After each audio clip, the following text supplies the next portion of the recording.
জানিয়ে দাও, একজন আরেকজনকে আল্লাহ এবং রাসূলের কথাই জানিয়ে দিবে, এটাই চূড়ান্ত।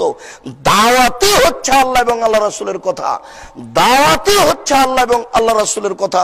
অবাক হলাম, আমি একটা লোকের নাম নিচ্ছি না, তবে লোকটা রহমানি নামে পরিচিত। রহমানি, সেই লোকটার নাম আমাদের সামনে পেশ করছে, সেই আসাম থেকে নিয়ে কলিকাতা হুগলি পর্যন্ত। তার মানে তার দাওয়াত এমন ভাবে মানুষের কাছে গেছে, তার বলার ভঙ্গিও খুব, যদি চো কেতাল নিয়ে ব্যস্ত, তাহলে তার দাওয়াত মানুষের কাছে পৌঁছে। বহু মানুষকে দেখলাম যে দেলোয়ার হোসেন সাঈদীর কথা শুনছে আর বলছে, আর দুই চোখের পানি ঝরঝর করে ঝরছে। কত মানুষ যে আমার সাথে সাক্ষাৎ করতে আসলো যে সাঈদী সাহেবের খবর কি, তাহলে দাওয়াতই তারা অবগত। দাওয়াতি দিন প্রচারের মাধ্যম, শুধু দাওয়াতই দিতে হবে, এটাই কাজ। জনগণকে শুধু দাওয়াত দিতে হবে, এটাই কাজ। আর মানুষ যখন দাওয়াত দিবে, সে যেই হোক, যেখান থেকে হোক, যেইভাবে হোক, সেটাই মানুষ গ্রহণ করে, এটা আমরা বুঝতে পারছি।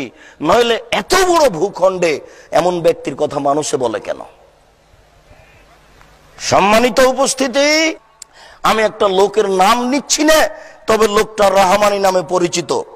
রহমানি, সেই লোকটার নাম আমাদের সামনে পেশ করছে, সেই আসাম থেকে নিয়ে কলিকাতা হুগলি পর্যন্ত। তার মানে দাওয়াতি দিন প্রচারের মাধ্যম, শুধু দাওয়াতই দিতে হবে, এটাই কাজ। জনগণকে শুধু দাওয়াত দিতে হবে, এটাই কাজ। আর মানুষ যখন দাওয়াত দিবে, সে যেই জানিয়ে দাও, একজন আরেকজনকে আল্লাহ এবং রাসূলের কথাই জানিয়ে দিবে, এটাই চূড়ান্ত।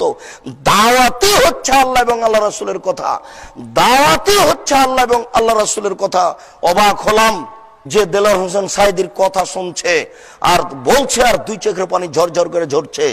কত মানুষ যে আমার সাথে সাক্ষাৎ করতে আসলো যে সাঈদী সাহেবের খবর কি, তাহলে দাওয়াতই তারা অবগত।